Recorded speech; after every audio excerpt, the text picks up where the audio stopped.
আসসালামু আলাইকুম। আশা করি সকলে ভালো আছেন। আলহামদুলিল্লাহ, আমিও ভালো আছি। সপ্তম শ্রেণীর গণিত অনুশ্রেণী 2.1।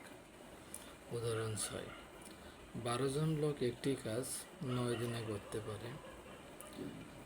একই হারে কাজ করলে 18 জনের কাজটি কত দিনে করতে পারবে? সমানুতার ক্ষেত্রে আমরা কি জানি? অনুপাত বা সমানুতার ক্ষেত্রে আমরা কি জানি? লোক সংখ্যার সরল অনুপাত সময়ের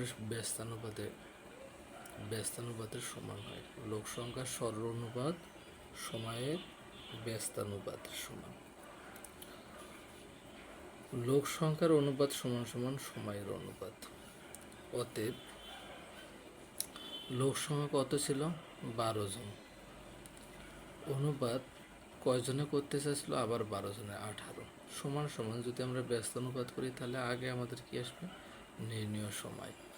অনুপাত কতদিন? 9 দিন। অনুপাত মানে কি? ভাগ। 12 ভাগ 18 সমান সমান নির্ণয় সময় ভাগ 9, বা নির্ণয় সময় সমান সমান কত? 12-র সাথে 9 গুণন হবে, ডিভাইডেড কত? 18।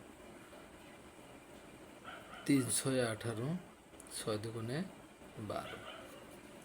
ঠিক আছে, এটা যদি আমরা কাটি 3 3 9, 3 6 18, মানে 6 পেলাম। 6 কে 6, 6 দুগুণে 12, 3 দুগুণে 6 দিন।